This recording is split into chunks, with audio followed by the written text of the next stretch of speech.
or presents Faking Miracles.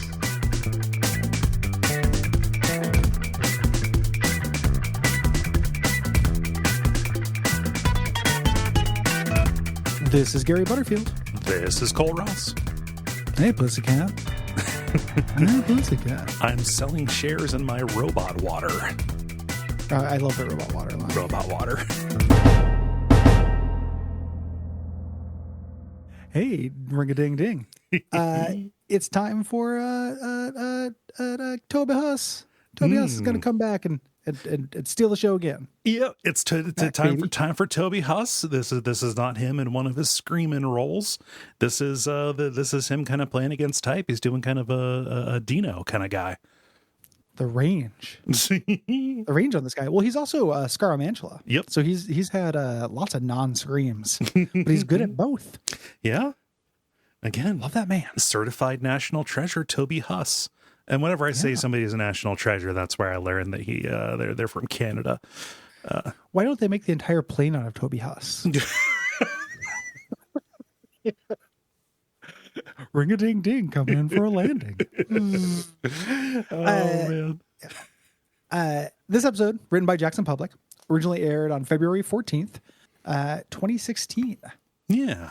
And this is where the show, this is the thing I like about season 6. I think this is the best balance they've gotten of one macro plot and then villain of the week. Yes. Kind of stuff. It's kind of where it begins.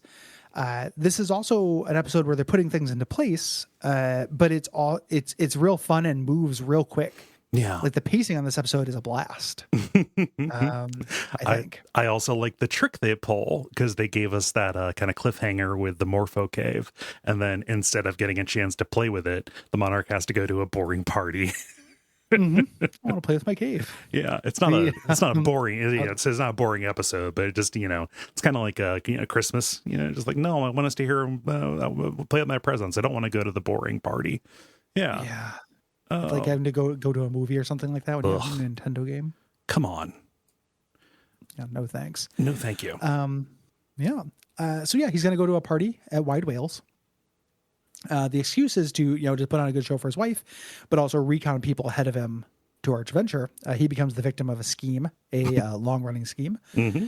And then Rusty, Pete, and Billy are in the R&D department and end up accidentally unleashing an old invention of JJ's, which, what a fun, Warehouse 13 or whatever, or Needful Things, or Friday the 13th, the series. Yeah. Idea of just Rusty, Pete, and Billy going through old inventions that weren't completely done. Yep. Not unleashing them on people. Not fully documented. They don't understand them. It's just like, oh, well, okay. No, this is a blight now. Shit. This is Keter class. It's great. They end up using it on Dean. So we get a rare Dean highlight episode in these last couple seasons, who's looking to get into Stuyvesant. Yes. He's trying to. I love that Brock is helping him too, and Brock gives him good advice. Brock is real practical, kind of falling back into his kind of surrogate father mode kind of deal. And a little bit more kind of arranging things for later. This is where we get Hank finishing his meet cute with Sirena, Wide Whale's daughter, who he had previously tried to rescue because he thought that she was drowning. Her having gills means that she was probably born after Wide Whale's experiment. Makes sense. He was experimented on. I think 87 was the year that they gave. Yeah. It's just interesting, the idea of because Wide Whale is disgusting and monstrous. True. True. I don't know the logistics of how one would have sex with Wide Whale or how one would even get. We already talked about this in the 6v10 discussion a couple of episodes ago. Oh, yeah. I just don't know how anybody would do it. Well, I just put that together. I always assumed that she was from from before. Right. And then I just kind of put it together. Yeah, no. But it's got a crowded structure. There's lots of things we're dealing with, as you mentioned. Yeah. And they talk about that as kind of an ongoing concern with season 6. They wanted to advance the Blue Morpho plot a little bit with every episode. which kind of takes the kind of zoomed in focus of previous seasons where they would have an A plot and a B plot, and whole episodes would go by without addressing the Monarch or without addressing Rusty really at all. Here, though, this is kind of thrown in addition to the A plot, B plot, and there is a risk of that feeling too crowded. It doesn't to me, because I feel like just generally, on average, this season is paced well enough to make it work. Yeah, at least not in this episode. Yeah, on the rewatch of the rest of the season, there may be some that end up feeling a little bit clunky to me, but this feels great to me. Yeah. At the Wide Whales villain party, Donald Trump is there. Yep. This is because when they started this, because they take forever to do things, they had no idea that he would run for president and then become president. Which, again, fucking no one did. Yep. That's why we couldn't see the train when it was on top of us. Right. It's a thing. Yeah. So they put him in as a background feature when he was just a New York oddity, right? This obnoxious man who was on that television show. Still a dick. Yeah. He was still yelling at Obama about how he's not an American and shit on Twitter. No, this is 5 years after he started doing the birther stuff in earnest. Yeah. Still a huge dick, but not a dangerous dick. Yes. Not somebody who would lead to actual deaths and stuff. Yeah. But they, a later episode, Party for Tarzan, they basically stopped to pan across a room before it would reach him, just because they didn't want to feature that guy. I liked that in the commentary. You get a feeling, but it's nice to hear somebody say it. Jackson says, "Fuck that guy. He doesn't deserve to be on my show." And Doc says, "At least he's at a villain party." It's better now. I don't keep up with whatever the hell that guy's doing now. The best thing about him, the literal best thing about the Biden presidency is I don't have to hear about Donald Trump very much. But when that was going on, I couldn't look at him or listen to him. Right. Without I really related to him just being, I don't want that guy on my show. Yes. It gave me feelings like spiders were all over me. I just, really, really hate that man. Yeah. So I related to that. I'm glad they got rid of him. I don't want to look at him. Nope. Yeah. Sucks. But what a shitty honor that guy gets. How fun would it be to be drawn in the Venture Brothers style? It'd be great. And be able to clip that as an icon or something like that. Yeah. And then he gets it. He doesn't even want it. Yeah. Oh my God. We're going to get into it. There's a lot to talk about. Yeah. We open up, we get a glimpse of old Team Venture, kind of a rarity in this season, but they are ensnared in Scaramantula's web, quite literally, along with his Fiat spiders. Yes, Fiat spiders, his mecha spiders there. And the blue Morpho-mobile, which we'll later recognize, blows through the wall with machine guns in the headlights, starts shooting Scaramantula's guards, and Kano gets out. They look over and they're like, "Oh, look at that Chinaman. We've got to get one." That's Colonel Gentleman's words. Right. Not mine. But this is telling not only the story of, Venture meeting Blue Morpho, but also how they got Kano. Yeah. Kano was originally a henchman / sidekick to the Blue Morpho, who is now revealed. The fact that he has a cave, you might think, so it's like a Batman kind of thing. Kinda. But it is it's a Green Hornet kind of deal. And the Green Hornet had his own, gadget lair kind of thing. So they're pulling in kind of their version of the Green Hornet in this. Which was really fun because that's a big, Dr. Venture Senior is kind of like a Doc Samson, kind or of Doc character. Savage. Yeah. Doc Savage. Thank you. Doc Samson is the psychiatrist who's friends with the Hulk. Doc Savage kind of character. But this is a pulp, area they did not fuck with. Yeah. The Green Hornet. Voiced by Paul F. Tompkins. Yep. Who does a great job. Always happy to hear PFT. And they cut him out, but Jonas is not sure whether he is, a villain or a hero. Yeah. He's been hearing bad things because he's a vigilante. Yeah. He's a Batman. And roughs him up a little bit. Yeah. Turns out all of this is being read to the Monarch out of a comic book. 21 is reading this saying hey, do you realize who your dad is? I recognize all this stuff. Here it is. And it's a beautiful art asset. Like the actual like drawn comic of this is real neat. You get to see a really high detail version of it in the art book. But he's just saying like, yeah, it's, like your dad was this, this guy, a superhero. The Monarch, he does not want to hear it come out of his friend's mouth. You do not say that I come from superheroes. And he slaps him. Yeah. Yeah. And 21's like, it's obvious, isn't it? He's like, what's obvious? What the fuck is a morpho? It's obvious. The butterfly, you idiot. Like, I love that, because that's a running gag that they dropped early on, right? That was a season 1 thing where the Monarch really didn't know anything about butterflies. Yeah. Well, I'd never heard of what a morpho was before the show. Oh yeah. Like, I didn't know a lot about butterflies. Did I ever tell you when I went to the butterfly preserve? I remember you saying, I think I remember you saying it was creepy, but I might be filling that in because every time I've ever been to a butterfly preserve, it has been real creepy. I kind of worry that they're going to land on me and fly away with me. That's a more quaint worry than I had for sure. No. It is really creepy, but mostly I just think because they put all these signs on the outside. They're like, hey, watch where you step. Butterflies can land on the ground. They feel very safe here. And so I was just so nervous that I was going to like Jolly Green Giant destroy their village. Like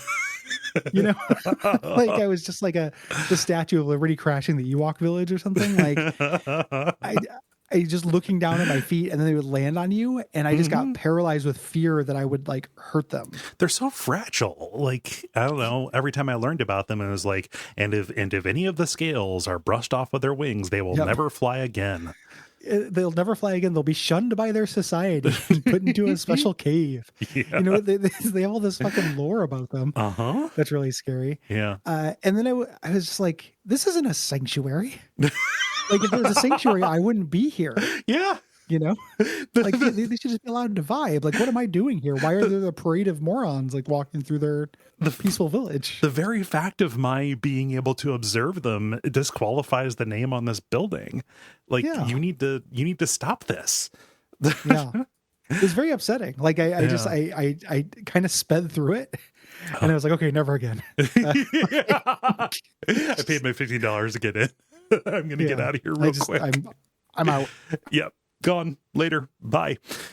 Yeah, I knew what a morpho. I knew what a morpho was just because you would read books about bugs, and like in kindergarten, there would be like just like for some reason there were cases of preserved bugs that they would pass around and say, hey, these are some of the animals or whatever.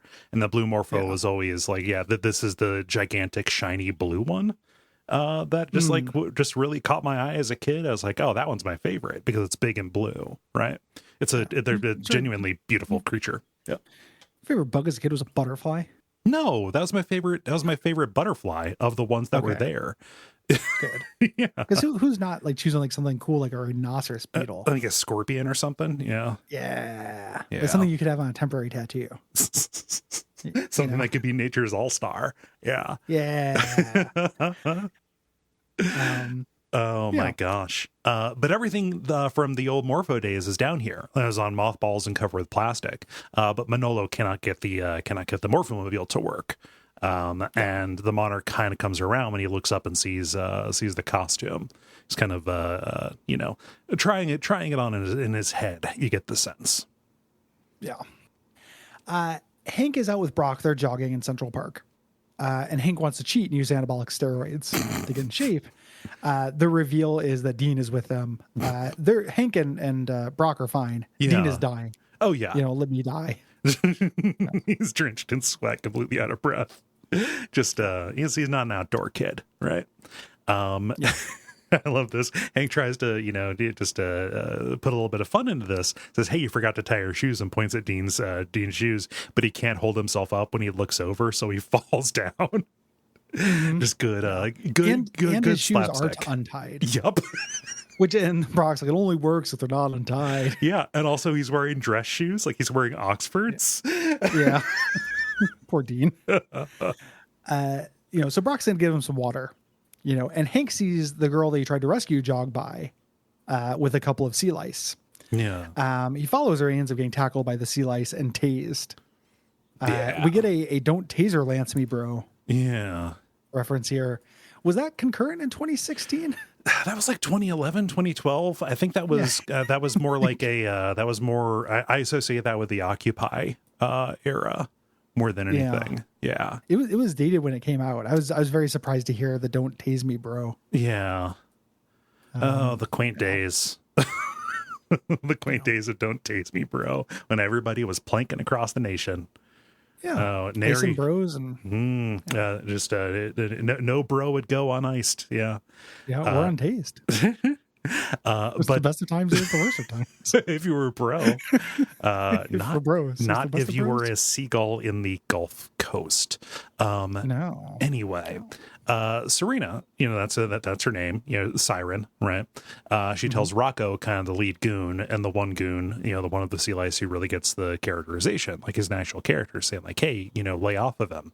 And Brock has seen this, and he just does a spear tackle right on Rocco, kind of escalating the confrontation. Yeah.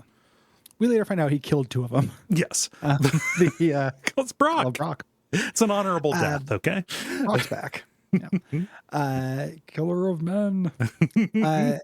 Back at the Venture Labs, Pirate Captain is showing Rusty like this old storage space. Yeah. That the chairman didn't really use. There that he can use as experimental super science R&D. I shall make a fine lab, right and true.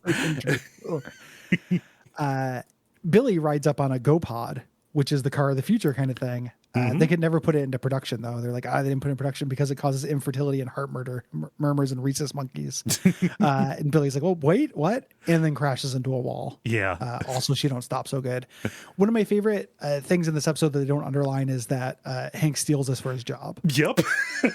They don't like, nobody references it or anything. Nope. I just really like they just show it. And then later he goes, hey, Dr. Billy, for sweet car. And then Hank's just like, that's mine. Just nobody tells him, nobody warns him about the heart murmurs or the infertility.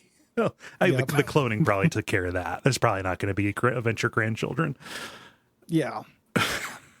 But heart murmurs. Yeah, well, silent killer. So over at the council, Dr. and Mrs. the Monarch is trying to get a hold of her husband. Good. If you get heart murmurs, you end up eventually with heart reckoning. And then and then they've got to go in and do some work, and then it's the fables of the reconstructive surgery. They have to do some heart. They tell some heart fables of the reconstruction. Yeah. So you can file underwater. So you can enjoy more of life's rich pageant. And then if your documents are in order, you make plenty of green. Ooh. And then go and then you can live until you're out of time. Automatic monsters. Automatic for the people is where it starts kind of falling down. But you get a little short story about a heart attack. Yeah, you do. In the first 6 REM albums. we have uncovered the secret. We're baking. We're baking a Q drop. We're baking a Q-tip drop. Anywho. Anyway, that I was about to say, oh, that was worth it. That was worth you interrupting. Dude, but I mean it. No universe. Yeah. Like somebody probably like that. But I mean, I think we can mathematically prove how many people on the network are REM fans. We have spreadsheets so we can show you. We have the data for how unpopular REM is with the Duckfeed audience. So. Oh my God. So Dr. Miss the Monarch can't raise her husband. She's texting him like, hey, are you okay? Text me back. She's at this council meeting. And they're trying to fill out the ranks. They move to reinvite Phineas Phage back to the board, and they would let Vendetta on, but he's been missing in action since that night at Don Hell's when Brock dismantled him. Dumpstered him. Yeah. They're doing this meeting here because it is Serena's birthday. Right. They thank Wide Whale for having him there, but he's letting a doting father be with his daughter on a special day. Serena comes in with Rocco. He's all beat up. And just like swears and leaves. I love Serena's voice actress. Oh yeah, she's real good. Like, yeah, and I love that she's constantly saying fucking, because like people in the world don't say, they just kind of save it. And she's just real foul mouthed. You get a great like Red Mantle, like spirited that girl. So Rocco gives a status report, what happened. He's like, oh, we found a kid. It's making fresh. And he asked where the other two guys are. They didn't make it. Yeah. So they killed. Yeah. But what happens when they put 2 of ours in the morgue? Do we put 20 of theirs in the ultra morgue? Like, yes. Yeah. It's kind of hard hard to know where to go from there. But they don't know who Hank is just yet. There's not at least an acknowledged connection between Hank and Wide Whale's arch. The Monarch hasn't been getting the text from Dr. Miz the Monarch because he's been down in the Morpho Cave. There's no reception there. And he gets all the texts at once and gives her a call. Yeah, well, she calls him at that point. He answers, and she's like, where were you? He says he's in the shower. And she's like, good, you're getting ready. Ready for what? Oh, the party. I don't want to go to that. I told you. I hate those people. I hate those people. And she's like, no, you have to. You have to get in good with them if you want to climb the ranks. Yeah. 21 says, like, no, you should go because we can do recon. And there's this great Monarch where he's like, can 21 come? Like, it's really sweet. Yeah. Like he's turned into a kid. Yeah. It's like, oh, we're going to a movie. Ooh, can Billy come? Yeah. Can he stay the night? Yeah. Oh my gosh. But henchmen can't come. There's a no henchman policy, which makes sense. When one of Wide Whale's lines later, this is, not just like a guild thing. This is Wide Whale and his legitimate front, Yeah. He's a gangster. Yes. Back in the lab, Billy has the exo loader from Alien. Yep. He's using all these lasers, and it's originally was designed for mining. They're trying to come up with a name and market, and Rusty's like, no. File it under murder bot. Like, he understands you just sell all science to the military. Oh yeah. Yeah. That's where it's going to go. And then if it's, if it's useful and not dangerous enough to the status quo, it can filter out, like Velcro did. Yeah. Billy says, why are we even going through all this shit? We're not here to be patent clerks. And before you tell me I knew Einstein was a patent clerk, we're not just here to dig up JJ's ideas. We want to be visionaries. And, Rusty's making the point, this is just get a head start. Yeah. Pete gets into the exosuit and does a little dance, says we are the robots. Yeah. Kraftwerk song. That just immediately undercutting Billy, who has this this highfalutin language about how they're here to change the world. He's like, we're not idiots. You think we are the robots.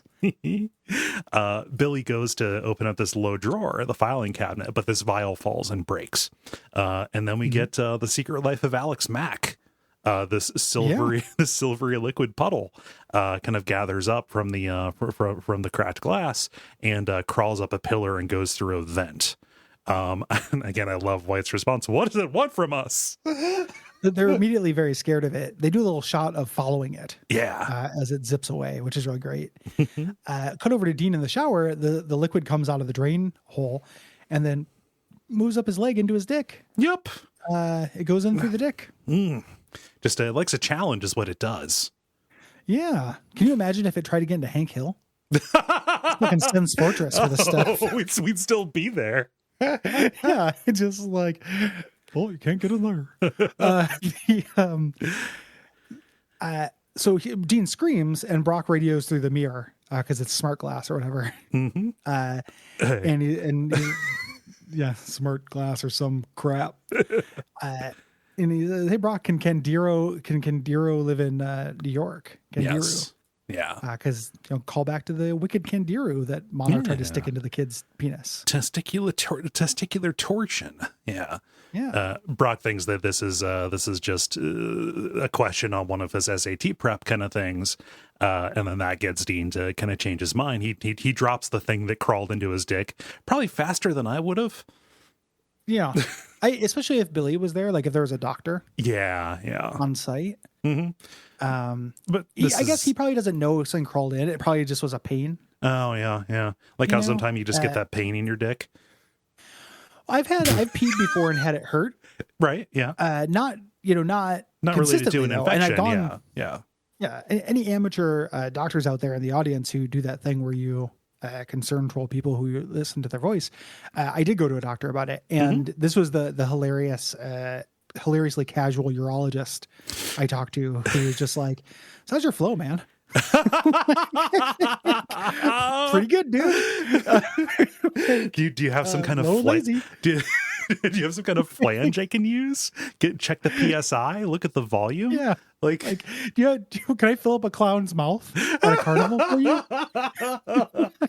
How do we test this?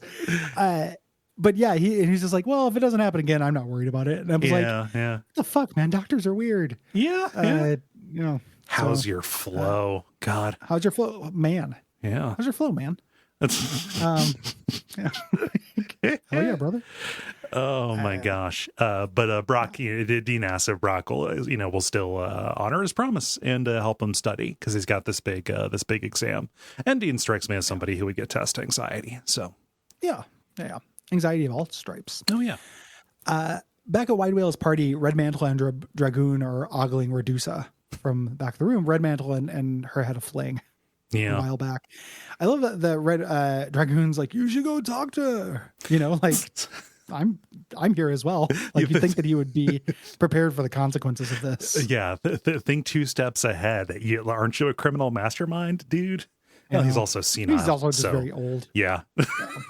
She's insatiable as murder on his back. Oh gosh. So Copycat is here, the aforementioned Toby Huss character. This is, kind of a recurring villain that's going to pop up every once in a while. And this is a multiple man. Yes. Yeah. At first, Copycat, I thought he would be like a shapeshifter. Mm-hmm. But yeah, he's like multiple man.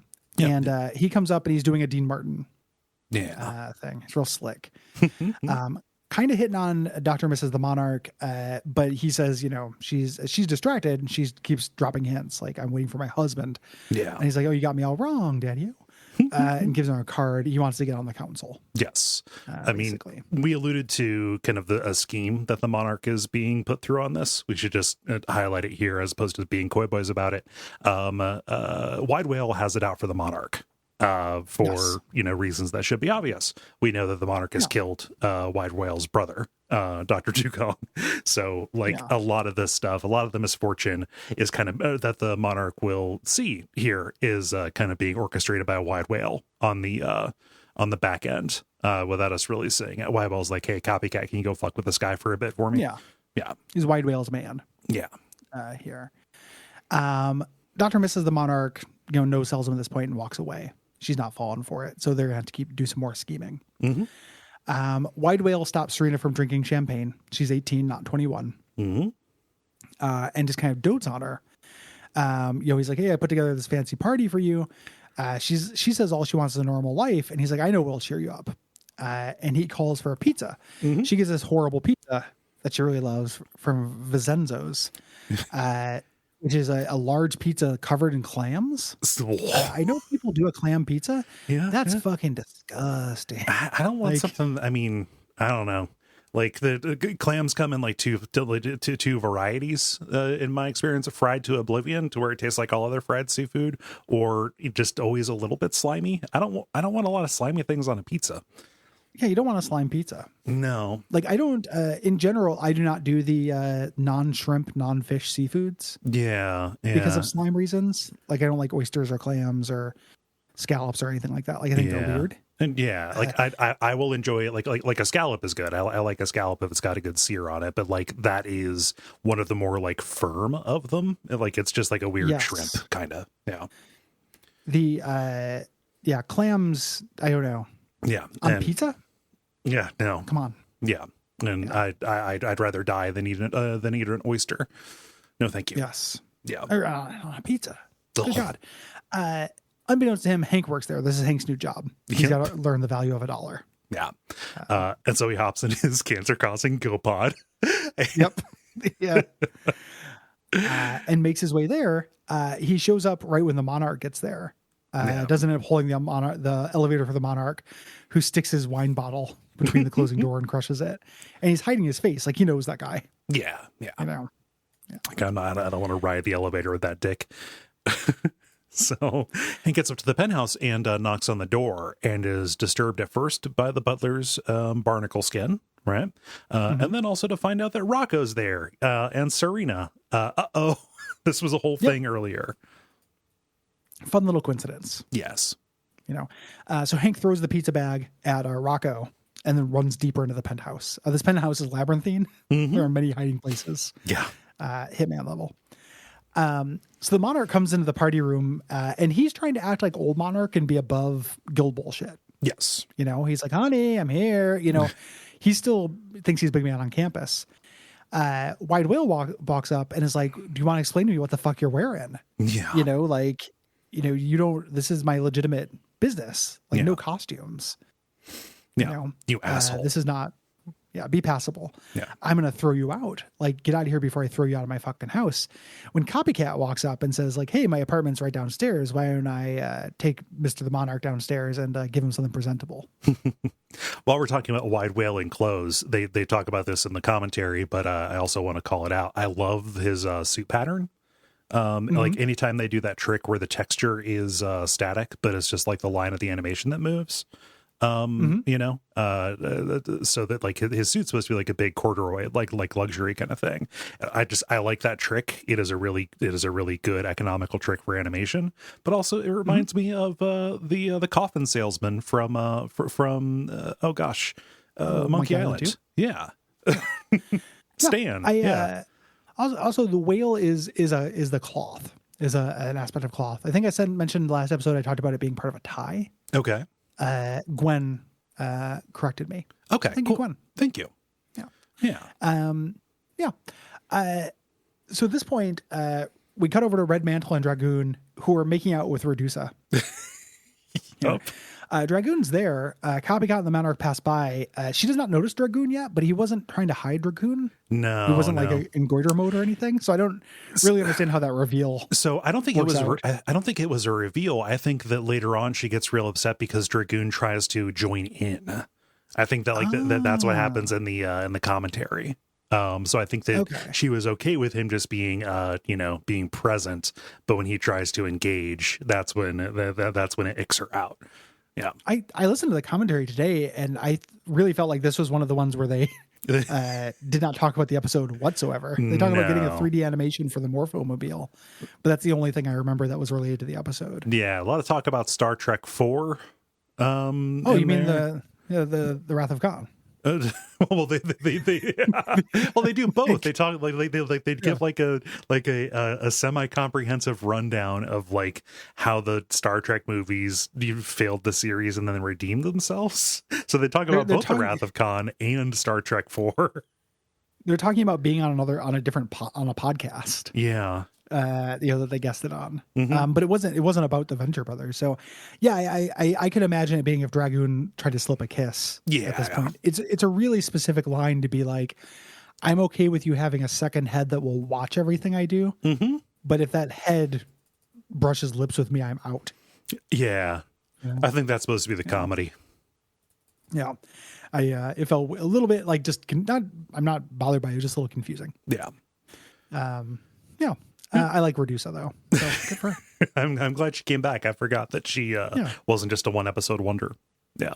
Yeah. And the ending tag for it is real fun. So the Monarch and the Copycat go downstairs to Copycat's place. I really like the Monarch just being like way into Copycat. Like, oh, he's so cool. Yeah. He's real slick. That was part of the remit of Copycat. They talked about how they wanted to do this for the whole time. Yeah. Make him there. And he's trying on Copycat's clothes. Copycat obviously has a lot of money. He has this huge walk-in closet. Yeah. And Copycat at this point makes a copy of himself to follow the Monarch inside. He stays at the party. Yeah. The copy goes with him. Yeah. Yeah. He's going to go back up to the party and continue making his moves on Dr. and Mrs. the Monarch. This, plan requires somebody to be in two places at once, and he is the right men for the job. Being in the right place at the right time. Yeah. It's his power. He butters him up with compliments, but while the Monarch is changing clothes, he puts on the Monarch's clothes. Yeah. And then darts him for good measure. Yeah. Gives him a dart. We cut over to Brock preparing Dean for the entrance exam there. He reads his essay. Like, I love this. Like, oh, geez, Dean, your essay reads like a suicide note. Yeah, and Dean is like, well, no, I'm telling the truth, right? It just what am I supposed to say, that I was homeschooled in a learning bed that locked from the outside? exclusive learning experience. Yeah. Brock's trying to get him to spin it. Yeah. Not dragged all over Kingdom Come with my controlling father, experienced world traveler. Yeah. Just kind of massage it a little bit. He's Brock goes to leave, thinking his job is done, but Dean's like, no, you said you'd help me study. Yes. And it's tomorrow. Yeah. So they've got to work through the books here. Downstairs, Pete is trying to figure out what that vial was. Searching through the database, just trying vague descriptions of what was inside, like silver goo or magic puddle. Yeah. And Rusty's like, well, did you try robot water? It's very funny.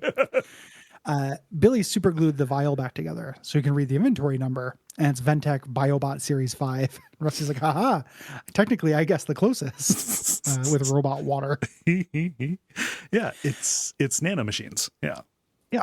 I cannot express how much I love Copycat walking in, doing the West Side Story, like jazz step to this music that's like ding ding ding ding, it's so good. Music that's playing. It's so good. Yep. And Sergeant Hatred, thinks he's the Monarch, and then he's like, "Oh, your face looks different. Did you get some work done?" Because he does look different. He has a different body. He's more muscular than the Monarch. Yeah. At this point, but eventually he's like, "No, but you're about to," and then multiplies and beats up Sergeant Hatred. Yeah, immediately gangs up on him. It's a scary power, the multiplying.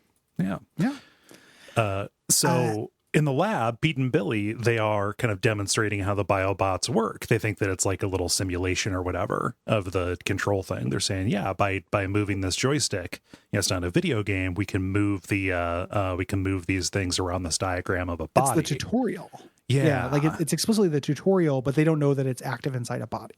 Nor that it's Dean. Yeah. Yes. Yeah. So they're like, look, with just this one little switch, flip of the switch, we can move it down to the stomachs, to the subject's stomach. And we cut over to Dean. His stomach starts rumbling and he projectile vomits all over Brock. Yeah. He's like, bam, ulcer gone. Poor kid already having an ulcer. Yeah, miracle device though. Yeah. I would put the nanomachines in my dick to get rid of my stomach problems. I mean, I would ask that shit up like an anteater. No problem. I would ask if there are secondary, if that's the way it's got to go. When in Rome. So Pete then demonstrates, we could move the goo to the muscles, make somebody superhuman by stimulating them, and then Dean lifts Brock above his head. This is just a fun like slapstick. I like this sequence just because of how slapsticky it is. But like he's doing possession stuff, exorcist stuff. Dean lifts Brock way over his head. Yeah. This is kind of like the scenes they did a lot last season where characters finish each other's sentences. Yeah. But a little cuter. Yes. Billy says, there are ethical questions, like with the press of a button, you could stop somebody's heart, and they press a button and stop Dean's heart. And we cut over to Brock giving him CPR. He's like, or we could start it right back up, and we can go to their brain and hook their brain up to the internet. They could recite Gilgamesh in its original Babylonian. And we cut over to Dean reciting Babylonian there. I love Brock being spooked. Yep. By this, like shaking Brock is great because it never happens. Yeah, and he's run into some stuff. It's confusing. He's scared for his boy, but Rusty stops Pete from doing the most Purian thing and having Pete press the button to make the figure on the screen crap its pants. Right? They say, hey, we should call these back. But they're not responding anymore, and that's because Brock has put 3 tranquilizer darts into Dean, who's now convulsing on the floor, foaming at the mouth. It's bad. It's a bad scene. Yeah. Copycat, the version of him that is in the Venture house, rides up to the penthouse, and then collapses back down to 1. Copycat at the party watches through a telescope and says, "Speak of the devil. You've seen my husband? Isn't that him at that venture pad? Looking through a telescope, and this is framing the Monarch for doing a little bit of venture arching. Well, I don't know if I call it arching per se. The arching that is done is just letting her rip, just peeing. Wonder how his flow is, bro. Yeah, how's your flow, man? Mighty. Just pissing all over the couch, which I don't know. Copycat has the Monarch's number. that is the Monarch's MO. That is a it's his calling card. Well, he asked, he's like, does he do this kind of thing often? She's like, yes. He loves to do that. It's pissing on couches as vitamins to him. So. Yeah. Gives him a sick thrill. He loves its sweet feeling. She tries to call him, and the last straw is that Copycat as Monarch just pulls out the phone, and then he just sends her to voicemail. He ignores her. Like, it's one thing to break the guild rules. It's another thing, if I get if I see that you are purposefully ignoring me. No good. Can't duck your wife. Yeah. White Whale walks up and is like, your husband doesn't seem to be that interested in honoring guild rules and arching rights. Yeah. And she just says, like, I'm going to go home. Right. Like, she's upset. Yeah. So Hank tries to follow the Dr. and Mrs. Monarch out the door, but is interrupted because Rocco's men come running by. He had his one chance to leave, and now he's drawn further in, or pushed further in, into a nearby bedroom where Red Mantle is starting to close the deal with Redusa. Yes. Rocco comes in to investigate the noise, and this is where Redusa storms out of the room. Yes. There. Redusa don't do threesomes, she yells. One the visual gag of them running out with Dragoon's tiny head. Screaming like a baby. It looks so scary and good. Yeah. Oh, God. And Red Mantle, he's really horny. He does not want to have this taken away from him. He says, I can put a bag over him. Which is a terrible thing to do to your friend / tumor. Yeah. Well, he was real close to, Yeah. He's real close to sealing the deal. Yeah. At this point. Pete and Billy are wiggling the cords trying to get the connection back on. Yeah. There. While this happens, Brock radios Rusty, and says, you need to call Dr. O. Dean's possessed or something. Yeah. Rusty immediately it's just nerves because Rusty sucks. And Brock says, no, it wasn't, and kind of explains the sequence of events, including the Babylonian, which is, let's Rusty put it together. Yeah. Yes. Are you sure it was Babylonian? And then Brock just, answering the question, like, yeah, it could have been Sumerian. I'm not really sure. That's kind of beside the point. But it's not really the takeaway here, Doc. And also Brock knowing the difference, just by listening to it. Smart guy, exposed to a lot. Cute. Probably not his first ancient Middle Eastern spirit.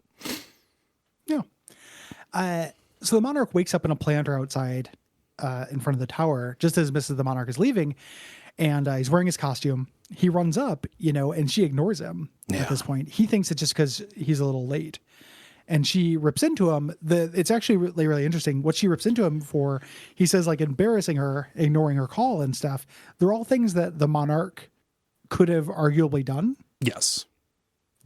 Like, he doesn't know exactly what happened here. Right. His memory is kind of fucked up. So, like, he thinks that she could be referring to him showing up in his costume or him ignoring her text. Yeah. Stuff, and trying to get a hold of him earlier. Mm-hmm. At this point. So he can't immediately be like, plots like this always, when I was a kid, you always made me nervous. Mm-hmm.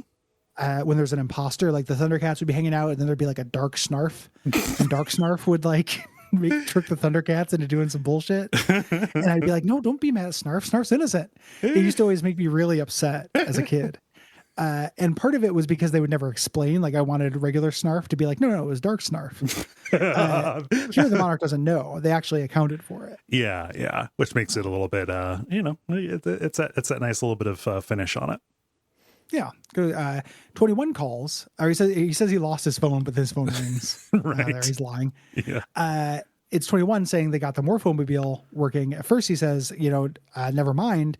And Dr. and Mrs. the Monarch rolls away. So he says, actually come pick me up. Right. Up in the penthouse, Sirena is watching a movie that in the commentary they do identify. Follow That Bikini is such a good name for a 60s sex comedy. Yeah. She hears a noise. It's Hank tangled up on a lounge chair outside. She calls it, she recognizes Hank. She's like, "You're that guy who's peeping on me." And, and from the park, and he corrects her. "I'm trying to save your life. I know you have gills," which is very cool. I'm very impressed. Rocco pounds on the door, demanding to know she's okay, and he's like, who are those guys? One of those tick guys beat me up, There's supposed to be whale lice. Isn't that stupid? I've run away from stupider, which I like a lot. Hank is so good. And, she's kind of giving him a little bit of shit, saying, "Oh, you're not willing to put your life at risk to go on a date with me. Just like, why are you hiding?" And he pulls a Spider-Man. He steps up onto risk my life, huh? And he jumps from the balcony. And I just, again, these little performance beats with her delivery of just the immediate Hail Mary full of grace when she sees him take a jump off thinking that he's going to die. Yep. Very good. Yeah.